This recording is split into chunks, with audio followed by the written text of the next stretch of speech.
The voice of National Audio Library for the Blind پیش خدمت ہے سسپنس سے بھرپور اردو آڈیو ناول کالا جادو، تحریر اے راحت، آواز Anaiza Mustafa. Please like, share and subscribe our channel national audio library for the blind. سر چکرا رہا تھا، آنکھوں میں اندھیرا چھانے لگا تھا۔ جب تک ہمت ساتھ دیتی رہی چلتا رہا، پھر زور کا چکر آیا اور سر پکڑ کر جہاں تھا وہیں بیٹھ گیا، لیکن آنکھوں کے سامنے تاریکی بڑھتی جا رہی تھی۔ پھر یہ تاریکی میرے پورے وجود پر مسلط ہو گئی۔ بے ہوشی نہ جانے کتنی طویل تھی، ہوش نہ جانے کہاں آیا تھا۔ سینے پر کوئی چیز رکھی ہوئی تھی، چبھن سی ہو رہی تھی، پتہ نہیں کیا تھا یہ سب کچھ۔ دفتن بازو میں شانے کے قریب کسی نے خنجر اتار دیا، سینے پر دباؤ زیادہ ہو گیا، بازو کی تکلیف سے آنکھیں کھل گئیں، پھیپھڑوں کی پوری قوت سے چیخا اور خود اپنی مسلسل بھیانک چیخیں سن کر خوفزدہ ہو گیا۔ میری انہی چیخوں سے میرے سینے پر بیٹھا خوفناک پرندہ بھی خوفزدہ ہو گیا۔ گدھ تھا اور میرے سینے پر بیٹھ کر ضیافت اڑانا چاہتا تھا۔ اسی نے اپنی مڑی ہوئی تیز چونچ میرے بازو میں اتاری تھی اور بازو بری طرح ادھیڑ دیا تھا۔ زخم سے خون کا فوارہ بلند ہو گیا اور میرے بری طرح تڑپنے سے گدھ نے اپنی جگہ چھوڑ دی۔ اس نے اپنے چھتری جیسے پر پھیلائے اور صرف چند قدم کے فاصلے پر اتر کر جا بیٹھا۔ وہ بھوکی آنکھوں سے مجھے دیکھ رہا تھا۔ بازو کی تکلیف سے جان نکلی جا رہی تھی، حلق سے مشینی انداز میں کربناک چیخیں نکل رہی تھیں۔ میں بے اختیار اٹھ کر بھاگا اور گدھ خوفزدہ ہو کر دوبارہ اڑ گیا۔ مجھے ٹھوکر لگی اور میں گر پڑا۔ پورے بدن میں ٹیسیں اٹھ رہی تھیں، لگتا تھا جیسے بدن کی ساری ہڈیاں ٹوٹ گئی ہوں۔ خون بری طرح بہہ رہا تھا۔ شدت تکلیف سے دیوانہ ہو کر میں نے زخم پر منہ رکھ دیا۔ بہتا ہوا خون چوسنے لگا، گاڑھا نمکین خون جو بدن سے بہہ جانے کے لیے بے چین تھا۔ کوئی ہے؟ کوئی ہے؟ میری مدد کرو، میری مدد کرو، میں مر رہا ہوں، میری مدد کرو۔ میں نے آواز نکالی۔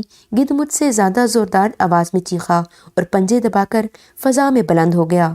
میں جانوروں کی طرح اپنا بازو جھنجھوڑ رہا تھا، زخم کی اس جلن کو ٹھنڈا کرنا چاہتا تھا، مگر یہ ممکن نہیں ہو رہا تھا۔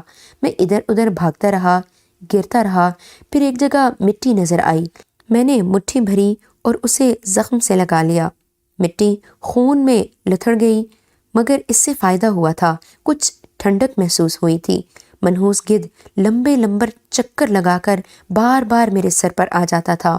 وہ مسلسل چیخ رہا تھا، بس غلطی ہو گئی تھی، اس سے ذرا دیر ہو گئی تھی۔ عالم بے ہوشی میں اسے اپنا کام کر لینا چاہیے تھا۔ جگہ کے انتخاب میں غلطی ہوئی تھی اس سے۔ آنکھوں پر چونچ مارنا چاہیے تھی یا پیٹ پر حملہ کرنا چاہیے تھا۔ وہ بے چین تھا، میرے گر جانے کا انتظار کر رہا تھا۔ خون رک گیا، میں مسلسل کراہ رہا تھا، بار بار چکرا رہا تھا۔ زمین گھومتی محسوس ہو رہی تھی، آنکھوں میں دھندلاہٹ آ جاتی تھی، لیکن سوچنے سمجھنے کی قوتیں باقی تھیں۔ گدھ سے بچنے کا یہی طریقہ ہے کہ متحرک رہوں اور اسے اپنی زندگی کا یقین دلاتا رہوں۔ کافی آگے بڑھ آیا، چاروں طرف پتھروں کے انبار تھے، نہ جانے کون سی جگہ تھی۔ گدھ بہت دیر تک منڈلاتا رہا، پھر مایوس ہو کر چلا گیا۔ جب وہ دور نکل گیا تو میں ایک پتھر پر بیٹھ گیا۔ تھک گیا ہوں، مدد کرو میری، برداشت ختم ہو گئی ہے، میرا کام ختم ہو گیا ہے، اب خودکشی کر لوں گا۔ ذمہ دار میں نہیں ہوں، سن رہے ہو؟ ذمہ دار میں نہیں ہوں گا، خودکشی کر لوں گا بس۔ جو منہ میں آ رہا تھا کہہ رہا تھا، پھر اٹھ کر چل پڑا۔ چلتا رہا، بہت دور نکل آیا اس جگہ سے۔ چند درخت نظر آئے، ان کے سائے میں ایک چشمہ تھا۔ درختوں کے نیچے گلے سڑے پھل پڑے ہوئے تھے، گول گول، چھوٹے چھوٹے، پھیکے اور بدمزہ۔ زخمی بازو تو سیدھا نہ ہو سکا، دوسرے ہاتھ سے پھل اٹھا اٹھا کر کھاتا رہا۔ کچھ فاصلے پر ایک بڑی اور اونچی چٹان تھی، اس کے دامن میں اینٹیں چنی ہوئی تھیں، ایک کمرہ سا بنا ہوا تھا، اس میں دروازہ تھا۔ دیکھتا رہا، کوئی تجسس ذہن میں نہیں ابھرا، بس ایک ہی خواہش تھی، زمین پر پڑے ہوئے سارے پھل معدے میں اتار لوں۔ حلق تک بھر لیا، پانی کے چند گھونٹ لیے اور چشمے کے کنارے لیٹ گیا۔ زخمی ہاتھ پانی میں ڈال دیا اور پھر زور سے چکر آیا۔ آنکھیں بند ہو گئیں اور کوشش کے باوجود نہ کھلیں۔ مگر زندگی بڑی عجیب چیز ہے۔ آنکھیں پھر کھلیں، ماتھے پر کچھ رکھا ہوا تھا، سینے پر وزن تھا، گدھ کا خیال آ گیا، پھر آ گیا۔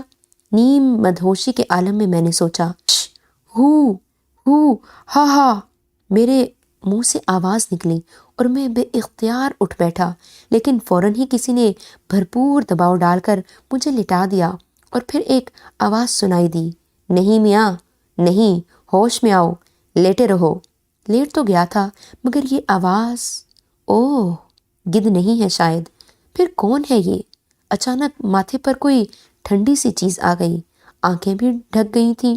میں نے ہاتھ اٹھا کر آنکھوں پر رکھی شے ہٹانے کی کوشش کی، گیلا کپڑا تھا۔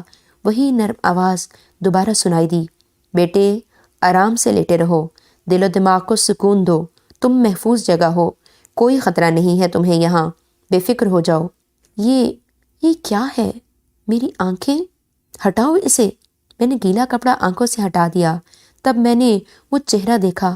عمر رسیدہ شخص تھا، سفید داڑھی، چہرے پر چیچک کے داغ تھے، رنگ کالا تھا، پیشانی پر گہرا نشان نظر آ رہا تھا۔ کون ہو تم؟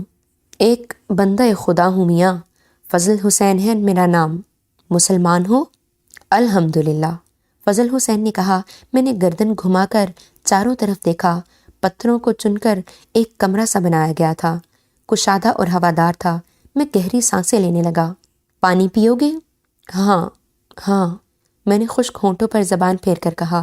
فضل حسین نے ایک آب خورے میں مجھے پانی دیا، کئی آب خورے پیے تھے، تب سکون ہوا تھا۔ میں فضل حسین کو دیکھنے لگا۔ میں نے تمہارے بازو کا زخم صاف کر کے پٹی باندھ دی ہے، تمہیں شاید اس تکلیف کی وجہ سے بخار ہو گیا ہے، خدا کے فضل سے بخار اب ہلکا ہو گیا ہے۔ میں اٹھ کر بیٹھنا چاہتا ہوں، مجھے یہاں گھٹن محسوس ہو رہی ہے، باہر جانا چاہتا ہوں۔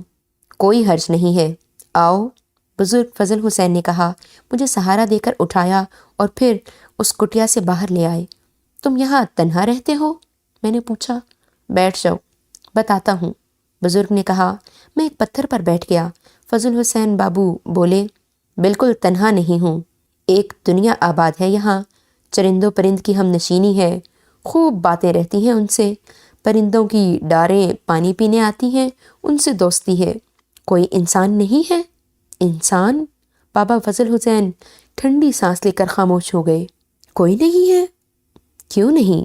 اب تم جو آ گئے ہو، تم یہاں کیوں رہتے ہو؟ میں نے پوچھا اور بابا فضل حسین ہنس پڑے۔ شکر ہے معبود کا، تم ٹھیک ہو گئے۔ یہ میرے سوال کا جواب ہے؟ نہیں، خوش ہو رہا ہوں، 3 دن کے بعد ہوش میں آئے ہو، مگر جب ذہن میں تجسس جاگ اٹھے تو خیر چھوڑو، کہانی سناؤں؟ کہانی سننا چاہتے ہو؟ سن لو، تمہاری خوشی ضرور پوری ہوگی۔ میں یہاں کیوں رہتا ہوں؟ بس دنیا والوں نے میرے ساتھ اچھا سلوک نہیں کیا۔ میرا چہرہ دیکھ رہے ہو؟ بس کور چشم دنیا والے سے نفرت کرتے تھے۔ 4 بھائی تھے ہم، 3 خوبصورت تھے، مجھے خدا نے یہ شکل دی۔ لوگوں نے اس کی رضا میں نکتہ چینی شروع کر دی، دل برداشتہ ہو گیا، جھنجھلاہٹوں کا شکار ہو گیا، خلق خدا سے اس کی نفرت کا بدلہ لینے لگا۔ تب ایک اللہ والے کی نظر ہو گئی، کہنے لگے، فضل حسین، جو یہ کر رہے ہیں وہی تم کر رہے ہو، یہ کور بینا ہیں، مگر تم بینائی حاصل کر لو، ان سے دور ہٹ جاؤ، اللہ اپنے بندوں کو نقصان پہنچانے والوں کو معاف نہیں کرتا۔ بس میاں، یہ گوشہ آباد کر لیا اور بہت خوش ہوں، کائنات کی سچائیاں یہاں نظر آئی ہیں، انسان بھٹک گیا ہے مگر اللہ کی مخلوق وسیع ہے، دوسرے بہت سے ننھے پرندے میرے شانوں پر آ بیٹھتے ہیں، معصوم ہیں، مجھے محبت سے دیکھتے ہیں، سب سے شکایتیں ختم ہو گئیں۔ کھاتے پیتے کہاں سے ہو؟ رازق سے اتنا فاصلہ ہے تمہارا، اسے کیوں بھول گئے بیٹے؟ یہ درخت، یہ چشمہ، اللہ نے سب کچھ مہیا کیا ہے، یہ پھل کھا کر جیتے ہو۔ بھٹک جانے والوں نے دنیا خود پر تنگ کر لی ہے، اللہ کی یہ نعمت اپنا ایک مقام رکھتی ہے، شکر ہے اس معبود کا۔ فضل حسین نے پرتشکر لہجے میں کہا، پھر مسکرا کر بولے، میاں اب تمہاری باری ہے، ہمیں بھی تو کہانیاں پسند ہیں۔ میری کہانی موت کی کہانی ہے فضل بابا، میری کہانی سننے والا پھر کوئی اور کہانی سننے کے لیے زندہ نہیں رہتا۔ خوب. تمہاری کہانی کا آغاز کب سے ہوا ہے عزیزی؟ کیا مطلب؟ میری سمجھ میں یہ بات نہیں آئی تھی. تمہیں یقین ہے کہ اس کائنات میں جتنی اموات ہوئی ہیں تمہاری کہانی سن کر ہی ہوئی ہیں؟ ایسا نہیں ہے، لیکن جن لوگوں نے میرے بارے میں جان لیا وہ... میں نے جملہ پورا نہیں کیا تھا کہ بابا فضل حسین بول اٹھے. غلط مشاہدہ ہے بیٹے. موت زندگی کی طرح ایک ٹھوس سچائی ہے. کب آنا ہے کب جانا ہے ہم نہیں جانتے. کیا ہوا ہے تمہارے ساتھ؟ نہ پوچھو فضل بابا، میں ڈرتا ہوں. میں تمہیں کھونا نہیں چاہتا. بتا دو بیٹے، میں تمہارے دل سے خوف نکالنا چاہتا ہوں. مجھے اپنے بارے میں ضرور بتاؤ، فضل حسین نے ضد کرنے والے انداز میں کہا اور میں انہیں دیکھنے لگا. پھر میں نے اول سے آخر تک ساری باتیں انہیں بتا دی. وہ خاموشی سے سنتے رہے، دیر تک آنکھیں بند کیے بیٹھے رہے. پھر بولے، اس کے باوجود اپنی خوش بختی سے منحرف ہو؟ خوش بختی؟ ہاں بیٹے، ان مشکلات کے باوجود زندگی کی نعمت تمہیں حاصل ہے. ایمان کی دولت نہیں چھوٹی تم سے. ایک لمحے میں ایمان جاتا ہے اور کچھ نہیں رہ جاتا. اپنے ایمان کے محافظ تم نہیں ہو. بخدا تمہارے ایمان کی حفاظت کی گئی ہے، ورنہ ایک لمحہ درکار ہوتا ہے، صرف ایک لمحہ. یقیناً کچھ ذمہ داریاں تم سے منسوب کی گئی ہیں. کوئی کام کرنا ہے تمہیں، ضرور کوئی کام کرنا ہے. ایک سوال کروں بیٹے تم سے؟ ضرور. ہسپتال میں تھے، کوڑی ہو گئے، نماز شروع کر دی تھی سلیم کے کہنے سے. کر دی تھی نا؟ ہاں. چھوڑ دی؟ ہاں، وہ بس حالات... میں آپ کو بتا چکا ہوں. میں نے کسی قدر حیرانی سے کہا. حالات نہیں بیٹے، جو حالات تم نے سنائے ہیں ان میں کوئی ایسا مقام نہیں آتا جہاں تمہیں نماز پڑھنے میں دقت ہو. دراصل تم نے غور نہیں کیا، ورنہ تم خود مجھے بتا رہے ہو کہ سکون کا آغاز کہاں سے ہوا. تمہیں نماز نہیں چھوڑنی چاہیے تھی. آنکھوں کے سامنے سے پردہ سا ہٹ گیا. گزرے ہوئے واقعات یاد آئے تو احساس ہوا کہ وہ لمحات واقعی بہتری کے آغاز کے تھے. حالانکہ میں نے فضل حسین بابا کو اتنی تفصیل سے واقعات نہیں سنائے تھے. ہاں، بس سرسری طور پر ان کے بارے میں بتایا تھا. میں سوچتا رہا. فضل بابا بولے، تاہم وقت ہے، جو ہو گیا سو ہو گیا. جو کل نہ کیا آج صحیح، ابھی سے صحیح. بازو کے زخم پر پٹی باندھ دی ہے میں نے. جاؤ اس نیت سے چشمے پر غسل کرو. جاؤ بیٹے، اب تم بالکل ٹھیک ہو. میں اٹھ گیا، چشمے پر جا کر غسل کیا اور پھر فضل حسین کے پاس آ کر بیٹھ گیا. بھوک لگی ہے؟ ابھی نہیں. چلو دو زانو بیٹھ جاؤ. آنکھیں بند کرو، سانس کو ناک سے کھینچو اور سانس کی آواز میں کہو اللہ اللہ. دیکھو اس طرح. بابا فضل حسین خود دو زانو ہو کر بیٹھ گئے اور پھر ان کا سانس چلنے لگا. اللہ اللہ. فضا میں ساز بجنے لگے. ذہن سحر میں ڈوب گیا. چاروں طرف سے ایک ہی آواز آ رہی تھی، اللہ اللہ. نہ جانے کب کیسے میرا سینہ بھی چلنے لگا. میں سانس کھینچ رہا تھا، اللہ کو پکار رہا تھا اور ایک بے خودی سی طاری ہو گئی تھی. یہ آواز میرے وجود میں ترب بن گئی تھی. کچھ ہوش ہی نہ رہا تھا، یہاں تک کہ بابا فضل حسین نے تھپکی دی، مغرب کا وقت ہو گیا ہے، چلو نماز پڑھیں. میں آنکھیں کھول کر حیران نگاہوں سے انہیں دیکھنے لگا. کیا میں سو گیا تھا؟ نہیں، جاگ رہے تھے. جو جاگتا ہے وہی پاتا ہے. وضو کراؤ. ہم دونوں نے نماز پڑھی. اس کے بعد کچھ دیر دمکشی کی. فضل بابا نے اس عمل کا یہی نام بتایا تھا. عشاء کی نماز پڑھی. اس کے بعد ان درختوں کے پاس پہنچ گئے. درختوں سے پھل برس رہے تھے. ہواؤں کے جھونکوں سے ڈالیاں ہل رہی تھیں اور پھل نیچے گر رہے تھے. کافی پھل سمیٹنے اور کھانے لگے. مجھے کسی کے الفاظ یاد آئے، پہلے پھل چکھو پھر کھاؤ. رات کو ہم دونوں کٹیا میں لیٹ گئے. میں نے فضل بابا سے کہا، آبادی یہاں سے کتنی دور ہے؟ انسانی آبادی تو بہت دور ہے. آپ انہی پھلوں پر زندہ رہتے ہیں؟ 2 بیج لگائے تھے ان کے درخت بنے اور پھر دیکھو کیسے بکھر گئے. شکر نہ کرو گے؟ میں خاموشی سے فضل بابا کو دیکھتا رہا. 1 ہفتہ گزر گیا. فضل بابا کے ساتھ اب دل لگنے لگا تھا. بہترین مشغلہ یاد الہی تھا. سب کچھ ذہن سے محو ہو جاتا تھا. نماز باقاعدگی سے جاری تھی. زندگی کا ایک معمول سا بن گیا تھا. فضل بابا کی باتوں میں بڑی گہرائی ہوتی تھی۔ ایک دن میں نے کہا، فضل بابا، میں نے ایک نشست میں 1000 بار دمکشی کی، تب کہیں جا کر رکا۔ گن رہے تھے؟ ہاں، دم گن کر دمکشی کر رہا تھا۔ 2 بیج بوئے تھے میں نے، 2 درخت اگے، پھر درخت ہی درخت بکھر گئے۔ کتنے پھل کھا چکے ہوگے تم ان درختوں کے، اندازہ نہیں۔ واہ میاں مسعود، خوب، اس کا مال بے حساب کھاؤ اور یاد نہ رکھو، اور اس کا نام گن گن کر لو۔ اپنا حساب خود یاد کرو، یہ تو ٹھیک نہیں ہے۔ وہ بے حساب دیتا ہے، اسے بے حساب یاد کرو۔ مجھے اپنے والدین، اپنے بہن بھائی بہت یاد آتے ہیں۔ اللہ کو یاد رکھو، اس کا ساتھ پا لیا تو پھر کچھ دور نہیں رہے گا۔ انہوں نے مجھے تسلی دے کر کہا، بازو کا زخم بالکل ٹھیک ہو گیا تھا، جسم کی چوٹوں کا تو پہلے ہی احساس نہ رہا تھا، حالانکہ کوئی علاج نہیں کیا تھا، کسی ڈاکٹر کو نہیں دکھایا تھا۔ اس دن ظہر کی نماز کے بعد میں کٹیا میں آرام کر رہا تھا۔ فضا میں دھوپ کے ساتھ حبس کی کیفیت تھی۔ پھر بادل چھانے کا احساس ہوا اور اندھیرا سا ہونے لگا۔ میں موسم کا جائزہ لینے باہر نکل آیا، دیکھا تو آسمان پیلا ہو رہا تھا، گرد و غبار بلندیوں پر پہنچا نظر آ رہا تھا۔ غالباً آندھی چڑھ رہی تھی۔ فضل بابا بھی باہر نکل آئے۔ آندھی چڑھ رہی ہے، انہوں نے کہا، خطرناک ہو سکتی ہے۔ میں نے کہا۔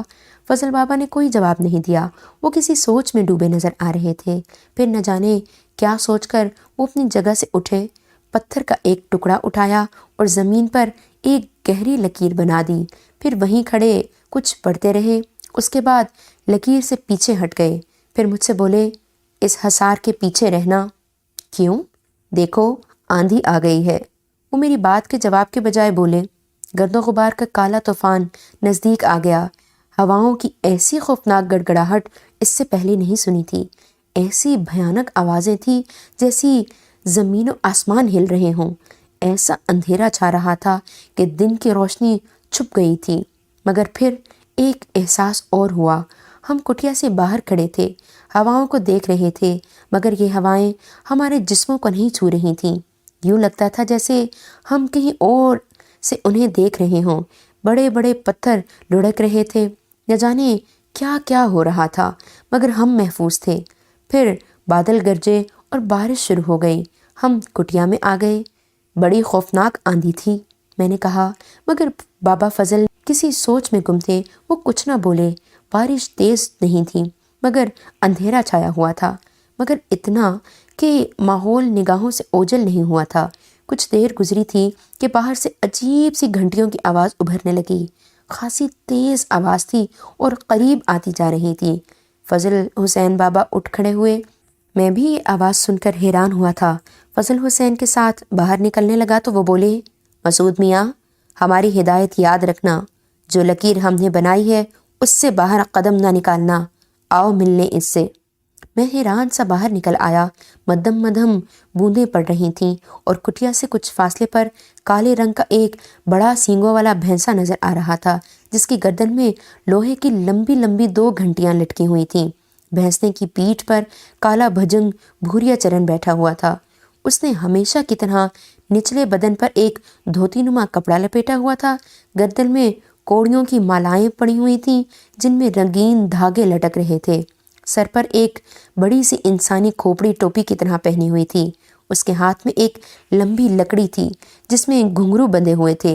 سینے پر مالاؤں کے درمیان لکڑی کا نشان بنا ہوا تھا۔ اس نے بائیں ہاتھ میں پکڑا ہوا سنگ منہ سے لگایا اور فضا میں ناقوس کی آواز ابھری۔ ساتھ ہی وہ دوسرے ہاتھ میں پکڑی ہوئی لکڑی کی جنبش سے اس کے گھنگرو بجانے لگا۔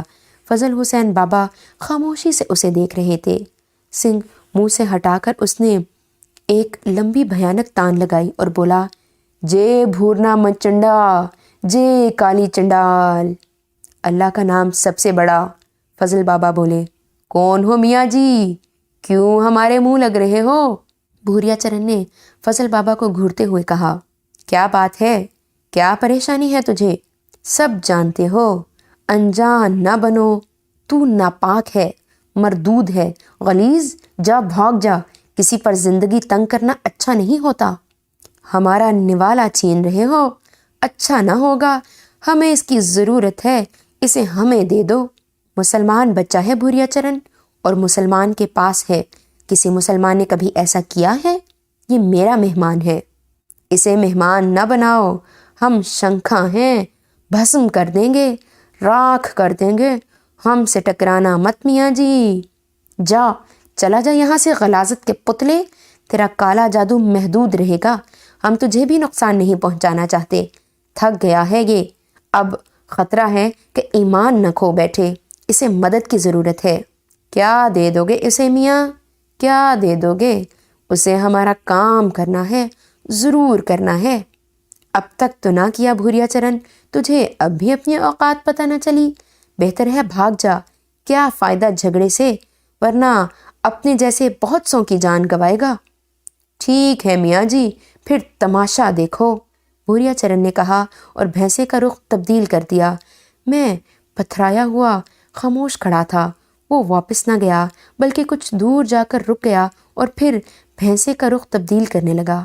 اس کا چہرہ ہماری طرف ہو گیا اور وہ ہولناک آواز نکالتے ہوئے اپنے کھر سے زمین کو ریتنے لگا۔ بھوریا چرن کی سرخ آنکھیں ہمیں دیکھ رہی تھیں۔ کالا بھینسا سر جھکائے پھنکا رہا تھا، وہ کھروں سے زمین کو رید رہا تھا۔ پھر اچانک اس کے قدموں کی دھمک ابھری، زمین پر جیسے ڈھول بجنے لگا۔ فاصلہ زیادہ نہیں تھا، اس لیے چند چھلانگوں میں وہ ہمارے قریب پہنچنے والا تھا۔ ایک لمحے کے لیے میرا ذہن معاف ہو گیا۔ یہی تصور دل میں ابھرا کہ بھینسے کی ایک ہی ٹکر ہمارے جسموں کے پرخچے اڑا دے گی۔ پلک جھپکنے کا کھیل تھا اور پلک جھپکتے سب کچھ ہو گیا۔ ایسی ہی آواز ابھری جیسے دو چٹانیں آپس میں ٹکرائی ہوں۔ بھینسا ہم تک نہیں پہنچ سکا تھا اور درمیان میں کسی نظر نہ آنے والی دیوار سے ٹکرا گیا۔ بھینسے کا سر پھٹ گیا، گردن ٹوٹ کر لٹک گئی اور بھوریا چرن اچھل کر دور جا گرا۔ بھینسا لٹکی ہوئی گردن لیے ادھر ادھر بھاگنے لگا، کئی بار گرا، کئی بار اٹھا۔ پھٹے ہوئے سر سے خون کے فوارے پھوٹ رہے تھے۔ ادھر بھوریا چرن اس طرح ساکت پڑا تھا جیسے مر گیا ہو۔ بھینسا آخری بار گرا تو پھر نہ اٹھا، بلکہ اس کا لمبا چوڑا بدن کسی پھرکنی کی طرح زناٹے سے زمین پر گھومنے لگا۔ آپ نے ممکن ہے کبھی مکھی کو دیکھا ہو جو الٹی ہو جاتی ہے، اور چونکہ وہ بدن کا کوئی حصہ زمین پر ٹکا کر اٹھنے کی صلاحیت نہیں رکھتی، اس لیے بدن کی پوری قوت سے پھرکنی کی طرح گھومتی ہے تاکہ سیدھی ہو جائے۔ یہی کیفیت اس وقت بھینسے کے قوی ہیکل بدن کی تھی۔ اس کے بدن کے گھومنے سے بڑی بھیانک آواز پیدا ہو رہی تھی، مگر دوسرا حیرت ناک منظر یہ تھا کہ اس طرح اس کا حجم چھوٹا ہوتا جا رہا تھا اور زیادہ دیر نہیں گزری کہ وہ 1 فٹ سے زیادہ نہ رہ گیا۔ تب وہ رکا، اس کی حیت بدل گئی تھی۔ پھر اچانک میں نے اسے ایک چیل جیسے پرندے کی شکل اختیار کرتے ہوئے دیکھا۔ وہ 2 پیروں پر اٹھنے کی کوشش کر رہا تھا۔ 2-3 بار وہ گرا اور پھر ایک کریہ چیخ مار کر فضا میں بلند ہو گیا۔ کوئی 5 فٹ اونچا اٹھا اور زمین پر گرا، مگر تیسری بار کوشش کرنے کے بعد وہ پرواز کرنے میں کامیاب ہو گیا۔ بھوریا چرن اسی طرح ساکت پڑا تھا۔ دیر کے بعد میرے حواس بحال ہوئے۔ میں نے بابا فضل حسین کو دیکھا، ہونٹ ہل رہے تھے ان کے، جیسے کچھ پڑھ رہے ہوں۔ میرے منہ سے بے اختیار نکلا، مر گیا وہ؟ میرے بدن کو جنبش ہوئی تو شاید بابا فضل حسین سمجھے کہ میں بھوریا چرن کے قریب سے دیکھنے جا رہا ہوں۔ ان کے منہ سے تیز آواز نکلی، میں ساکت ہو گیا۔ بابا فضل حسین پڑھتے رہے، پھر بولے، مکاری کر رہا ہے کمینہ۔ اس کے منہ سے یہ الفاظ نکلے تھے کہ بھوریا چرن اٹھ کھڑا ہوا۔ وہ بری طرح اچھل کود کرنے لگا، ہماری طرف بڑھا اور دونوں ہاتھوں سے کچھ ٹٹولنے لگا۔ صاف ظاہر ہو رہا تھا کہ اس کے ہاتھ کسی ٹھوس چیز سے ٹکرا رہے ہیں اور وہ اس کے دوسری طرف آنا چاہتا ہے، مگر نظر کچھ نہیں آ رہا تھا۔ بھوریا چرن رک گیا، ہمیں گھورتا رہا، پھر اس نے سانس کھینچنا شروع کر دیا۔ اس کے منہ سے ہو ہو کی آواز بھیانک نکل رہی تھی اور ہر آواز کے ساتھ اس کا قد بڑھتا جا رہا تھا۔ وہ کوئی 10 فٹ لمبا ہو گیا اور پھر چوڑائی میں پھیلنے لگا۔ خوفناک آوازیں مسلسل اس کے منہ سے نکل رہی تھیں۔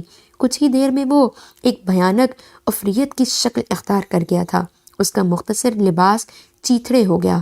یہ حجم حاصل کر کے وہ ایک بار پھر ہماری طرف بڑھا اور پھر دونوں ہاتھوں کی طاقت سے اس دیوار کو ڈھانے کی کوشش کرنے لگا جو اسے ہم تک پہنچنے سے روک رہی تھی۔ کوئی شنکھا اس رکاوٹ کو نہیں توڑ سکتا بھوریا، تو کوشش کر کر کے مر جائے گا، بابا فضل حسین نے چہکتی ہوئی آواز میں کہا۔ بھوریا چرن چیخیں مار مار کر دیوار سے زور آزمائی کرتا رہا، پھر دیوانہ وار ادھر ادھر سے دوڑنے لگا۔ اچانک اسے درخت نظر آئے اور وہ ان کے قریب پہنچ گیا۔ ایک کے بعد ایک بھیانک منظر نظر آ رہا تھا۔ اگر میں ایسے لاتعداد مناظر سے نہ گزر چکا ہوتا تو دل ساتھ نہ دے پاتا، اس کی حرکت بند ہو جاتی۔ میں نے دیکھا بھوریا چرن نے درخت کے تنے سے ہاتھ لپیٹے اور اسے جڑ سے اکھاڑ کر پھینک دیا۔ پھر دوسرے اور تیسرے درخت کے ساتھ بھی اس نے یہی کیا اور پھر سارے درخت اس طرح اکھاڑ پھینکے۔ بابا فضل حسین نے کہا، ہاں شنکھا، ایک شنکھا یہ کر سکتا ہے۔ بھوریا چرن نے گھور کر انہیں دیکھا، پھر وہ پانی کے چشمے کے پاس پہنچ گیا۔ میں نے اس انسان نما دیو کو ہاتھوں اور گھٹنوں کے بل بیٹھتے ہوئے دیکھا۔ اس نے منہ پانی میں ڈال دیا اور چشمے کا پانی ختم ہونے لگا، مگر اس میں اسے کامیابی نہیں ہوئی۔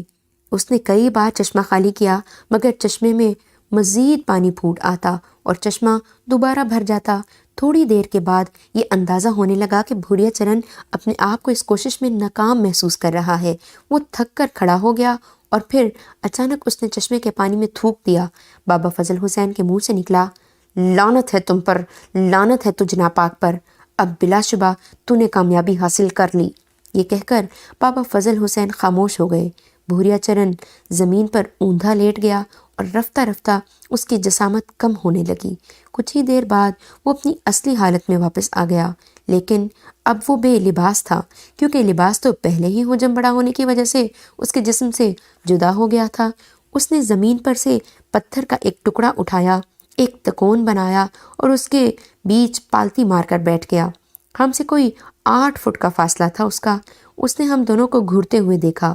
ٹھیک ہے میاں جی، ہماری تمہاری خوب چلی، مگر چھپ کر بیٹھ گئے ہو بزدلوں کی طرح، ذرا باہر آؤ پھر 2 ہاتھ ہوں۔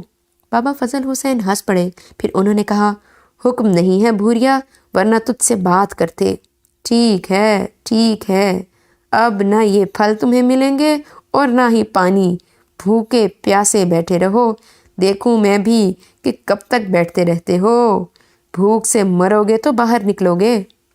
وہی بات ہے بھوریا چرن کہ شریف اپنی شرافت سے مرتا ہے اور ذلیل یہ سمجھتا ہے کہ شریف اس سے ڈر گیا۔ ٹھیک ہے، یہ بھی دیکھیں گے، یہ بھی دیکھ لیں گے۔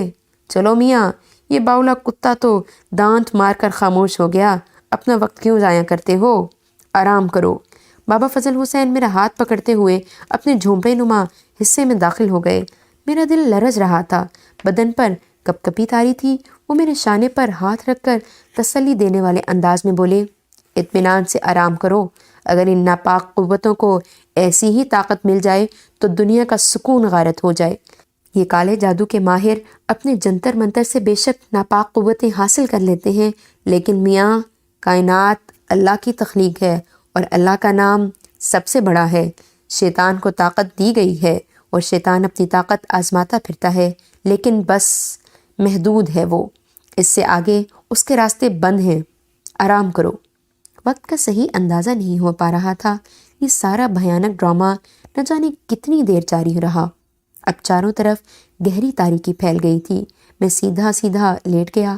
اندر کھانے پینے کا جو سامان موجود تھا، رات کو کھانے کے طور پر استعمال کیا۔ میں نے بڑی مشکل سے تھوڑا بہت کھایا۔ دل پر خوف، دہشت طاری تھی۔ باہر بھوریا چرن اعلان موجود ہے اور ہمیں بھوکا مارنے کی فکر میں کمبخت نے سارے درخت تباہ کر دیے، چشمہ غلیظ کر دیا تھا اور اب اس کا پانی کسی بھی طور پینے کے قابل نہیں رہ گیا تھا۔ آنے والا وقت اپنی آواز میں بتا رہا تھا کہ کیا لمحات آنے والے ہیں۔ بابا فضل حسین جائے نماز بچھا کر عبادت میں مصروف ہو گئے۔ عشاء کی نماز میں نے بھی پڑھی اور اس کے بعد میں پھر دراز ہو گیا۔ دل چاہ رہا تھا کہ باہر نکل کر دیکھوں کہ بھوریا چرن کو کوئی نئی کارروائی تو نہیں کر رہا۔ کیا کیا پینترے نہیں بدلے تھے اس نے، مگر کامیاب نہیں ہو سکا تھا۔ ایک بار پھر دل کو ڈھارس ہو رہی تھی، یوں لگ رہا تھا جیسے میری داد رسی کی جا رہی ہو، لیکن بہت زیادہ پر امید نہیں تھا۔ نہ جانے کس وقت نیند آ گئی۔ جاگا تو دن چڑھ چکا تھا اور دھوپ خوب تیز ہو رہی تھی۔ بابا صاحب ایک گوشے میں بیٹھے ہوئے تھے۔ بھوریا چرن موجود ہے؟ ہاں، کتا تاک لگائے بیٹھا ہے۔ اب کیا ہوگا بابا صاحب؟ کچھ نہیں میاں، وقت خود فیصلہ کرے گا، میں نہیں جانتا کہ اب کیا ہوگا۔ باہر نکل کر دیکھ سکتا ہوں میں اسے؟ ہاں ہاں، جو جگہ ہم نے قائم کر دی ہے اور تم سے درخواست کی کہ اس سے باہر قدم نہ نکالنا، بس وہیں تک رہنا۔ 10 بار چاہو تو جا سکتے ہو۔ میں آہستہ آہستہ چلتا ہوا باہر آیا۔ بابا صاحب میرے پیچھے ہی تھے۔ بھوریا چرن اپنی مخصوص جگہ آنکھیں بند کیے دھونی رمائے بیٹھا ہوا تھا۔ اس کی بھیانک اور بدحیت چہرہ بڑی عجیب و غریب کیفیات کا حامل تھا۔ میرے قدموں کی آہٹ پر بھی اس نے آنکھیں نہیں کھولی۔ میں نے بابا صاحب سے کہا، اگر ہم اس جگہ سے باہر قدم نکالنا چاہیں تو کیا ہماری راہ میں بھی رکاوٹ ہوگی؟ بالکل نہیں، مگر ایسا کرنا نہیں تم، جب تک میں نہ کہوں۔ ہم بھوکے رہیں گے تو یہ بدبخت بھی تو بھوکا ہی مرے گا۔ یہ اپنے لیے غلاظتیں ضرور حاصل کر سکتا ہے، مگر یہ غلاظتیں اس کی شکم سیری نہیں کر پائیں گی۔ یہ سارے رمز میری سمجھ میں نہیں آ رہے تھے، بس دیکھتا رہتا تھا۔ کئی بار دل میں یہ خیال ابھرا کہ کاش مجھے بھی ان تمام چیزوں سے آشنائی حاصل ہو۔ بھوریا چرن کو دیر تک دیکھتا رہا اور اس کے بعد ٹھنڈی سانس لے کر واپس اپنی جگہ آ گیا۔ بابا فضل حسین بھی خاموشی سے ایک جگہ بیٹھ گئے۔ یوں پورا دن گزر گیا، پھر رات گزرنے لگی۔ پیاس شدید محسوس ہو رہی تھی، بھوک بھی لگ رہی تھی، مگر زبان سے ایک لفظ بھی نہیں نکلا تھا۔ البتہ یہ محسوس کیا تھا کہ بابا صاحب نے کئی بار مجھے تشویش نگاہوں سے دیکھا اور ٹھنڈی سانس لے کر خاموش ہو گئے۔ 3 دن گزر گئے، پورے 3 دن۔ اب تو ہاتھ پیروں میں جان بھی نہیں رہی تھی۔ ہمارا دشمن ہمارے سامنے دھونی رمائے بیٹھا ہوا تھا۔ رات کو اگر وہ کچھ کھا پی لیتا ہو، دن میں کئی بار اس پر نگاہیں ڈالتے تھے اور اسی طرح ساکت و جامت بیٹھتے پاتے تھے۔ 3 دن بھوکا پیاسا رہنا معمولی بات نہیں تھی۔ یوں لگ رہا تھا جیسے بدن کی ساری قوتیں ختم ہو گئیں۔ گلا خشک تھا، سر چکرا رہا تھا، آنکھوں کی بینائی ختم ہوتی جا رہی تھی۔ کبھی کبھی بابا فضل حسین کے چہرے پر نگاہ دوڑاتا تو اس پر تشویش کے آثار پاتا۔ اس وقت بھی وہ جائے نماز پر بیٹھے ہوئے آنکھیں بند کیے کسی سوچ میں ڈوبے ہوئے تھے۔ کچھ دیر کے بعد انہوں نے گردن اٹھائی، میری طرف دیکھا اور پھر ان کی آواز ابھری، مسعود میاں، اٹھ کر آؤ میرے پاس۔ میں نے نہ جانے کس طرح اپنے لاغر اور بے جان جسم کو گھسیٹا، کھڑا بھی نہیں ہوا جا رہا تھا۔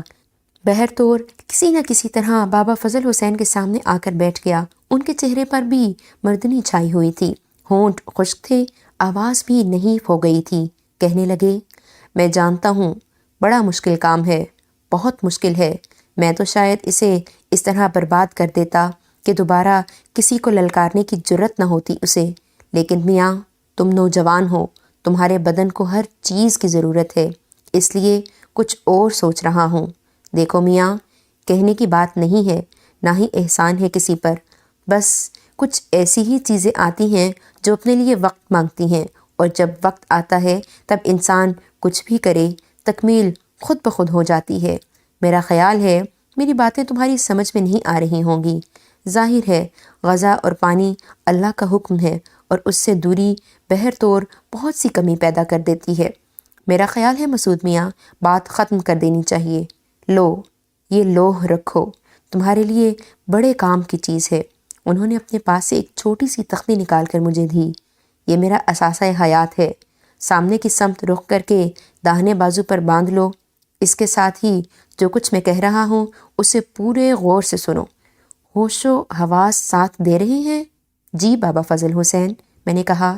میں بے علم انسان ہوں مسعود میاں، بڑی کم معلومات ہیں مجھے، تمہیں کوئی علم نہیں دے سکتا، بس جو تھوڑا بہت جانتا ہوں بتائے دے رہا ہوں۔ علم کی وسعت اس کائنات کے سارے سمندروں سے کروڑوں گنا زیادہ ہے۔ معرفت عطیہ الہی ہے جو ہر کسی کو نہیں ملتا، بس اسی کی دین ہے، جسے چاہے اشارہ کر کے دے دے۔ جو کچھ مل جائے اس پر شکر ضروری ہے، اور کی ہوس سب کچھ چھین لیتی ہے۔ چنانچہ قناعت کرنا، جو ملے اسے امانت جاننا، اور امانت میں اپنا حصہ نہیں ہوتا۔ ہاں صاحب، امانت جو اجازت دے۔ بدی کو تلاش نہیں کرنا پڑتا، بدی خود بولتی ہے۔ جان لو، کہو تفریق نہ کرنا دین دھرم کی، کہ ہندو، مسلمان، سکھ، عیسائی سب اسی مٹی کی تخلیق ہیں، اور مٹی کا مالک آسمان والا ہے۔ ہوش و حواس ساتھ دے رہے ہیں؟ جی، میں نے کہا۔ ان الفاظ کو گم نہ کرنا، یہ امانت کے طور پر دے رہا ہوں تمہیں۔ آنکھیں بند کر لو، ذہن کے دروازے کھل جاتے ہیں۔ آنکھیں بند کر لو، انہوں نے دوبارہ کہا، اور میں نے آنکھیں بند کر لی۔ فضل حسین بولے، صاحب ایمان ہو، ایمان قائم ہے، یہی تمہاری جیت ہے۔ وہ نہ مانگنا جو نہ ملے، کچھ طلب کیا جائے اور پاؤ تو دے دینا۔ دل وہ چیز ہے جو فیصلہ کرنے میں مدد دیتا ہے، لیکن سرکشی کرے تو تسلیم نہ کرنا۔ اپنی طلب، اپنی ذات کو پیچھے رکھنا، تا وقتے کہ لکیر ختم نہ ہو جائے۔ تمہیں یہ لکیر ایک سرے سے دوسرے سرے تک عبور کرنی ہے، بس اس کے بعد تمام راستے کشادہ ہو جائیں گے۔ اللہ تمہارا حامی و ناصر ہو۔ بابا صاحب خاموش ہو گئے۔ میں آنکھیں بند کیے بیٹھا رہا اور انتظار کرتا رہا کہ وہ کچھ بولیں۔ 10 منٹ، 15 منٹ، 20 منٹ اور شاید آدھا گھنٹہ گزر گیا۔ پھر آنکھیں خود بخود کھل گئیں۔ پہلی نگاہ بابا صاحب پر ڈالی اور دہل کر رہ گیا۔ وہ کروٹ کے بل لیٹے ہوئے تھے، آنکھیں بے نور تھیں اور بدن ساکت۔ گھبرا کر نبضیں ٹٹولیں، مگر جسم سے روح کا رشتہ منقطع ہو چکا تھا۔ وہ رخصت ہو گئے تھے۔ یقین نہ آیا، نہ جانے کتنی آوازیں دیں، انہیں ہلایا جلایا اور دم بخود رہ گیا۔ ہاں، بابا فضل حسین اب دنیا میں نہیں تھے۔ یہ کیا ہو گیا؟ کیسے ہو گیا؟ سب کچھ بھول کر سارا خوف دل سے نکل گیا۔ نہ بھوریا چرن یاد رہا، نہ بھوک پیاس۔ بابا فضل حسین کے بچھڑ جانے کا غم تھا اور دل رو رہا تھا۔ بہت دیر اسی طرح گزر گئی۔ میں جانتا تھا کہ مجھے کیا کرنا ہے، چنانچہ اٹھا، اس پتھروں سے چنی ایک کمرے کی عمارت کے بائیں سمت گیا۔ وہاں کدال پڑی ہوئی تھی، اٹھائی اور پتھروں میں سوراخ کرنے لگا۔ میری کدال نے چٹانیں شک کر دیں اور میں نے رکے بغیر ایک گہرا گڑھا تیار کر لیا۔ اس کے بعد بابا فضل حسین کے جسد خاکی کو اس میں اتار کر میں نے اسے بند کر دیا۔ پتھروں سے اسے اچھی طرح ڈھانپنے کے بعد میں نے ان کے لیے دعائے مغفرت کی۔ انہوں نے کہا تھا، اب یہاں رکنا مناسب نہیں ہے مسعود میاں، یہاں سے چل پڑو اور چلتے رہو۔ میں نے ایسا ہی کیا۔ اس جگہ پہنچا جہاں بھوریا چرن دھرنا مارے بیٹھا تھا۔ وہ وہاں موجود نہیں تھا، شاید اکتا کر وہاں سے واپس چلا گیا تھا۔ کوئی خاص خیال نہ آیا، چلتا رہا۔ بابا فضل حسین کے ساتھ جو وقت گزرا تھا اسے کبھی فراموش نہیں کیا جا سکتا تھا۔ انہیں یاد کر کے دل رونے لگتا تھا، لیکن رونے کے لیے تو اور بہت سے تھے، سب یاد آتے تھے۔ کئی دن سفر کے بعد کسی آبادی میں داخل ہوا۔ ریلوے اسٹیشن سامنے تھا۔ ایک ٹرین آ کر رکی تھی، مسافر اتر رہے تھے، سوار ہو رہے تھے۔ بس دل چاہا کہ میں بھی ٹرین میں سوار ہو جاؤں، چنانچہ ایک ڈبے میں داخل ہو گیا۔ ٹرین کہاں سے آئی ہے، کہاں جائے گی، کچھ پتہ نہیں تھا۔ چند لمحات کے بعد اس نے اسٹیشن چھوڑ دیا۔ نچلے درجے کا ڈبہ تھا، معمولی قسم کے مسافر بھرے ہوئے تھے۔ ایک مسافر نے اپنے قریب جگہ دے دی اور میں بیٹھ گیا۔ ٹرین کی آواز ذہن کو سلائے دے رہی تھی۔ رات کے 12 بجے کے قریب ٹکٹ کلیکٹر آ گیا اور سوتے ہوئے مسافروں کو جگا جگا کر ٹکٹ مانگنے لگا۔ میں نے جیب سے پیسے نکال لیے اور ٹکٹ کلیکٹر کے قریب آنے کا انتظار کرنے لگا۔ جب وہ قریب پہنچا تو میں نے پیسے اس کی طرف بڑھاتے ہوئے کہا، چندوسی کے اسٹیشن سے سوار ہوئے ہیں بھائی، یہ ریل جہاں جا رہی ہے وہاں کا ٹکٹ دے دو۔ ٹکٹ چیکر نے چونک کر مجھے دیکھا اور پھر سلام کر کے آگے بڑھ گیا۔ میں ہاتھ میں پیسے لیے منہ کھولے اسے دیکھتا رہ گیا۔ میرے برابر ہی ایک میلے کچیلے سے کمبل میں منہ ڈھک کر سوتے ہوئے شخص نے کمبل کو کونا سرکایا اور کر کے مجھے اپنی طرف متوجہ کیا۔ ایک بوڑھا پریش آدمی تھا، ہنس کر بولا، آرام بڑی چیز ہے، منہ ڈھک کر سوئیے۔ میں نہیں سمجھ سکا اس نے یہ الفاظ کیوں کہے تھے۔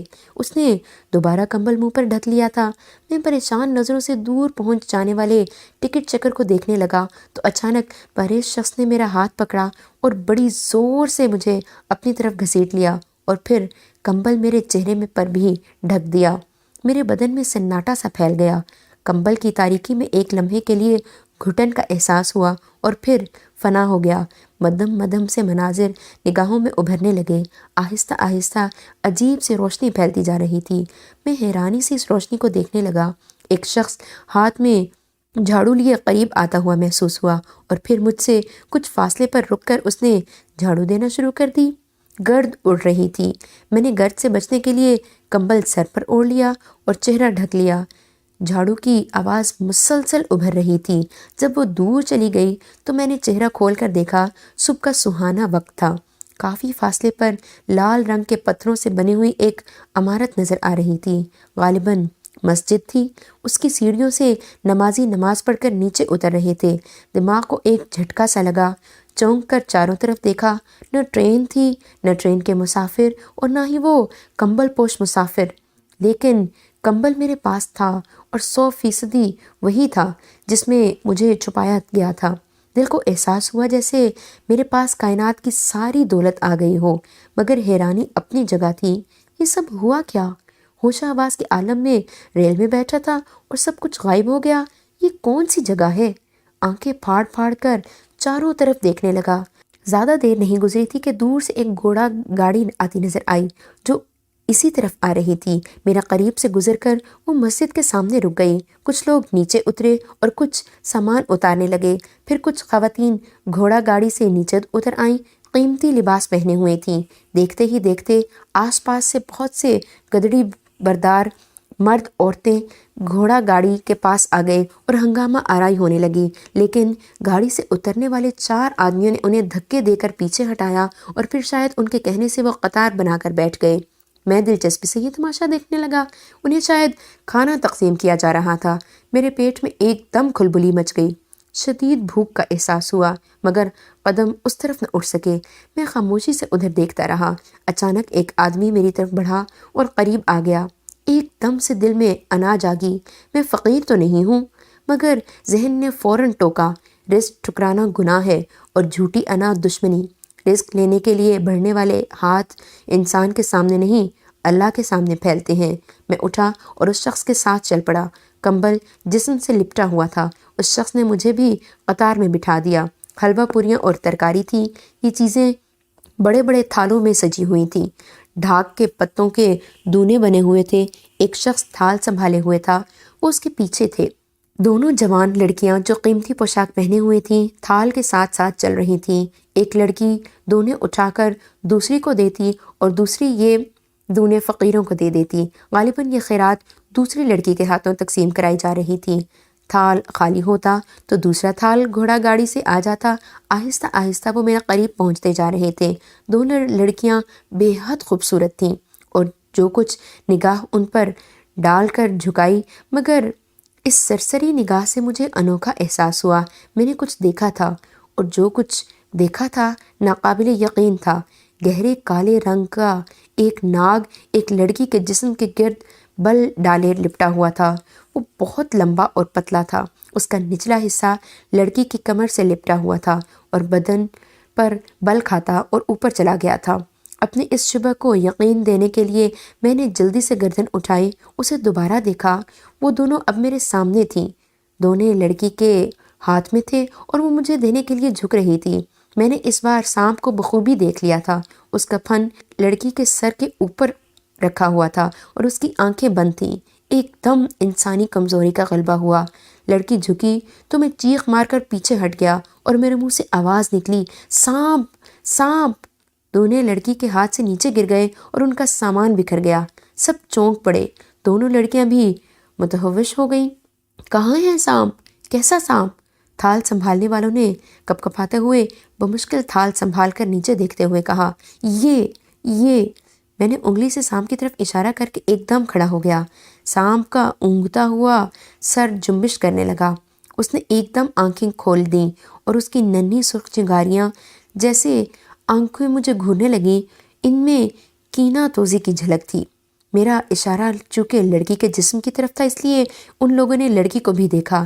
پھر ایک بولا، پاگل لگتا ہے، اٹھا یہ رزق، سب نیچے گرا دیا۔ تم لوگ میرے منہ سے نکلا۔ میرے چہرے سے کمبل سرک گیا تھا۔ دوسری لڑکی نے عجیب نظروں سے مجھے دیکھا اور پھر دونوں اٹھا کر تقسیم کرنے والی لڑکی کو دے کر بولی، لو مہر، زمین پر گری چیزیں خراب ہو گئی ہیں اور دے دو۔ میں شدت حیرت سے گنگ ہو گیا۔ یہ لوگ لڑکی کے جسم کے لپٹے سانپ کو نہیں دیکھ پا رہے تھے۔ اس بار دونوں میرے ہاتھ میں آ گئے تھے، مگر میں نے کچھ پیچھے ہٹ کر انہیں لیا تھا۔ وہ آگے بڑھ گئیں، مگر میں پاگلوں کی طرح انہیں دیکھ رہا تھا۔ یا الہی، یہ کیا قصہ ہے؟ کالے سانپ نے لڑکی کو اپنی گرفت میں لیا ہوا ہے، اور یہ لوگ نہ تو اس سے خوف کھا رہے ہیں اور نہ اسے کوئی اہمیت دے رہے ہیں۔ دونوں لڑکیاں ناشتہ تقسیم کرنے والے آخری فقیروں کو بھی ناشتہ دے چکیں تو واپس پلٹیں۔ انہوں نے مجھے دیکھا، میں اسی طرح دونے پکڑے بیٹھا ہوا تھا۔ اس بار انہوں نے مجھے ہمدردی سے دیکھا تھا۔ سب گھوڑا گاڑی میں بیٹھ گئے اور کوچوان نے اپنی جگہ سنبھال لی۔ اے، پیٹ بھرا ہوا ہے کیا پہلوان؟ میرے برابر بیٹھے ہوئے فقیر نے للچائی ہوئی نظروں سے میرے دونے کو دیکھتے ہوئے کہا۔ میں چونک پڑا۔ میرے کو دے دے خلیفہ، کلن کا پیٹ 4 پوریوں سے نہیں بھرنے کا۔ دے دے استاد، اللہ تیرا بھلا کرے گا، اس نے لجاجت سے کہا، اور میں نے دونے اس کی طرف بڑھا دیے۔ ارے ارے، کھانے دے اسے کلن، اللہ تیرا پیٹ کبھی نہیں بھرے گا۔ قریب بیٹھی ایک عورت نے کہا۔ اس کے ساتھ 2 بچے تھے جو جلدی سے نیچے گری ہوئی پوریاں اور حلوہ اٹھا کر بھاگے۔ اے بی بی، تمہیں کیا ہو رہا ہے؟ اپنی خوشی سے دیا ہے اس نے؟ آئیں کہیں سے بھی ہمدردی، کلن نے پوریوں کے نوالے بناتے ہوئے کہا۔ اسی وقت دوسرا فقیر چیخا، لو، اور ناشتہ آ رہا ہے کلن استاد۔ گھوڑا گاڑی پھر واپس آ رہی تھی۔ کلن نے سرگوشی کی، میاں بھائی، تیرے کو اگر ضرورت نہیں ہے تو میرے لیے بھی لے لیجیو، اللہ تجھے خوش رکھے، میرے چھوٹے چھوٹے بچے ہیں۔ گھوڑا گاڑی کچھ فاصلے پر رک گئی۔ اس بار اس سے عورتیں نیچے نہیں اتری تھیں، بلکہ ایک بھاری جسامت کا دراز قامت شخص نیچے اترا تھا۔ اس کے جسم پر قیمتی شیروانی تھی، چوڑی دار پاجامہ، سیاہ ورنش کے پمپ پہنے ہوئے تھے۔ اس کے پیچھے وہی دونوں آدمی بھی نیچے اترے تھے جو پہلے تھال اٹھائے ہوئے تھے۔ وہ تینوں اس طرف بڑھنے لگے۔ کلن نے انہیں غور سے دیکھتے ہوئے کہا، ابے لو، پھوٹ لے خلیفہ، کوئی اور ہی چکر ہے، نکل لے نکل لے۔ وہ جلدی سے اٹھا اور پیچھے کھسک گیا۔ شیروانی والا شخص پروقار چال چلتا ہوا میرے سامنے آ گیا۔ ان دونوں افراد نے میری طرف اشارہ کر دیا۔ دوسرے فقیر ابھی ناشتہ ہی کر رہے تھے۔ آپ ناشتہ نہیں کر رہے میاں صاحب؟ پرروب شخص نے مجھے بغور دیکھتے ہوئے کہا۔ اے لو، کیسے ناشتہ کرے بیچارہ؟ وہ مردار کالیا کلن جو 400 بیسی کر کے اس سے ناشتہ لے گیا، بیچارے کو اور دے دو میاں جی، بھوکا ہے۔ عورت نے سفارش کی، آپ کو تھوڑی سی زحمت دینا چاہتا ہوں میاں صاحب، غریب خانے تک زحمت کرنا ہوگی۔ میں میں گھبرا کر کھڑا ہو گیا۔ بعد میں آپ جہاں حکم دیں گے وہاں پہنچا دیا جائے گا، خدا را انکار نہ کیجیے، میں آپ کا شکر گزار ہوں گا۔ میاں فتح محمد، کوئی تانگا کر کے میاں صاحب کو احترام سے گھر لے آؤ۔ وہ دیکھو، وہ خالی تانگا گزر رہا ہے۔ اس شخص نے ایک سمت اشارہ کیا اور دوسرا آدمی تانگے کی طرف دوڑ گیا۔ میں گہری سانس لے کر خاموش ہو گیا۔ تقدیر کے فیصلے اہم ہوتے ہیں، ہر تحریک کا ایک مقصد ہوتا ہے۔ آخر مجھے کسی کام کے لیے ہی یہاں بھیجا گیا ہے، اور کام وہ شاید میں نے اپنی آنکھوں سے دیکھ لیا تھا۔ جی سرکار عالی۔ تانگا گھوڑا گاڑی کے پیچھے چلتا رہا۔ میں دونوں طرف بنی عمارتوں کو دیکھ رہا تھا۔ کوئی بڑا شہر تھا، مگر میرے لیے اجنبی تھا۔ اپنا تجسس نہ روک سکا اور پوچھ بیٹھا، یہ کون سا شہر ہے بھائی؟ میرا قریب بیٹھے دونوں ملازم چونک پڑے۔ تانگے والا بے اختیار بول پڑا، دلی ہے بھائی میاں، کہیں باہر سے آئے ہو؟ تم تانگا چلاؤ شیخ جی، میاں صاحب کا بھیجا ٹلا ہے، فتح محمد نے کہا، اور دوسرا ملازم اسے گھورنے لگا۔ تیری کترنی کبھی قابو میں نہیں آئے گی فتح، چپکا بیٹھ، اماں تو گول مرچی کائے کو چبا رہے ہو۔ میں نے کیا کر دیا؟ فتح محمد نے برا مانتے ہوئے کہا، بس تو چپکا بیٹھا رہ۔ کمال ہے، عمر قید نہیں، کائے کو میرے اوپر حکم چلاتے رہتے ہیں، تمہارا بیل ہوں؟ لڑنا بری بات ہے بھائی، تحمل سے کام لو، میں نے انہیں ٹوکا۔ اے لے، بول پڑے مرلی داس، میاں بھائی سب تمہارا کیا دھرا ہے، فتح محمد نے کہا۔ میرا؟ تو اور کیا میاں بھائی، وہ سانپ کہاں سے نظر آ گیا تمہارے کو؟ سانپ؟ میں نے آہستہ سے بولا۔ سن لو بندو خان صاحب، میاں جی بھول گئے، اور سناؤ بڑے میاں صاحب کو سانپ کی کہانی۔ خدا کے لیے چپ رہو، گھر جا کر بات کر لینا، دوسرے ملازم نے کہا۔ یہ شہر دلی ہے؟ میں نے پوچھا۔ اماں تم کیا 12 بنکی سے آئے ہو؟ ہاں، میں یہاں اجنبی ہوں۔ کہاں کے رہنے والے ہو؟ فتح محمد بولا، چندوسی سے آیا ہوں۔ تو یہ نہیں پتا کہ دلی میں اترے ہو؟ ابے بھائی میاں، کیا ہوائی جہاز سے گر گئے تھے؟ نہیں، بس یوں ہی۔ میں نے جملہ ادھورا چھوڑ دیا۔ دلی میں ہو پہلوان، اور فتح پوری کی جامع مسجد میں بیٹھے تھے، اب سمجھ میں آ گئی؟ مگر وہ سانپ کہاں سے نظر آ گیا تمہیں؟ فتح محمد بولنے کا مریض تھا۔ یہ کون صاحب ہیں جو شیروانی پہنے ہوئے تھے؟ شیخ عبدالقدوس، اچھے نواب، بہت بڑی سرکار ہے، آدھی دلی ان کی ہے اللہ کے فضل سے۔ فتح محمد بولا، وہ دونوں لڑکیاں کون تھیں؟ میں نے پوچھا۔ ایک مہرالنساء شیخ صاحب کی چھوٹی بٹیا، اور دوسری… فتح محمد، قسم کھا رہا ہوں اچھے نواب سے تیری شکایت ضرور کروں گا۔ رستے میں بک بک کیے جا رہا ہے، یہ کوئی اچھی بات نہیں ہے، ملازم بندو خان نے کہا، اور فتح محمد برا سا منہ بنا کر خاموش ہو گیا۔ میں نے بھی خاموشی اختیار کر لی، لیکن حالات کا کچھ اندازہ نہیں ہو رہا تھا۔ وہ لڑکی میرے لیے معمہ بنی ہوئی تھی، جس کے جسم پر میں نے پورے ہوش و حواس کے عالم میں سانپ لپٹے ہوئے دیکھا تھا، مگر دوسرے اس سے لا علم تھے۔ کیوں؟ آخر کیوں؟ پھر ایک قدیم طرز کی شاندار حویلی کے احاطے کے سامنے تانگا رک گیا۔ گھوڑا گاڑی اندر داخل ہو گئی تھی۔ ہم تانگے سے نیچے اتر آئے۔ گھوڑا گاڑی کی سواریاں اندر چلی گئی تھیں۔ شیروانی والے صاحب ہمارا انتظار کر رہے تھے۔ ان کے پاس ایک اور شخص کھڑا ہوا تھا، جسے دیکھ کر اچانک میرے دماغ میں ایک زوردار دھماکہ ہوا۔ یہ چہرہ میں پہچان گیا تھا۔ یہ وہی نواب قسم کا آدمی تھا جسے میں نے اس وقت دیکھا تھا جب لوگ مجھے رتنا کہتے تھے۔ اسی شخص کے ساتھ میں نے ماموں ریاض کو شکنتا کے کوٹھے پر جاتے دیکھا تھا، اور بعد میں یہ مجھے نہیں مل سکا تھا، مگر اتنا پتہ چل گیا تھا کہ یہ لوگ آلہ آباد کے رہنے والے تھے۔ بعد میں ان لوگوں کا کوئی پتہ نہیں چل سکا تھا۔ کیا ماموں ریاض بھی ان کے ساتھ ہیں؟ شیخ عبدالقدوس احترام سے آگے بڑھے اور بولے، تکلیف دہی کی معافی چاہتا ہوں قبلہ، دلی آرزو ہے کہ ایک مختصر وقت کے لیے مجھے شرف میزبانی بخشیں۔ آپ کا کوئی کام ہے ہم سے؟ میں نے پوچھا۔ حقیقت سے انکار کر کے جھوٹ بولنے کا جرم نہیں کروں گا۔ شیخ صاحب بولے، اگر آپ کا خیال ہے کہ ہم آپ کے کسی کام آ سکتے ہیں تو ہم حاضر ہیں۔ اگر آپ کا کام ہم سے نہ ہو سکے تو ہمیں مجرم قرار نہ دیجیے گا، وہ میری تقدیر ہوگی، آپ کے قدموں کی برکت ہی سے فیضیاب ہو لوں گا۔ شیخ صاحب نے کہا۔ پھر فتح محمد سے بولے، میاں فتح محمد، میاں صاحب کو مہمان خانے لے جاؤ اور عزت و احترام سے وہاں قیام کراؤ۔ تمہاری خدمات ان کے لیے ہیں، انہیں کوئی تکلیف ہوئی تو سزا پاؤ گے۔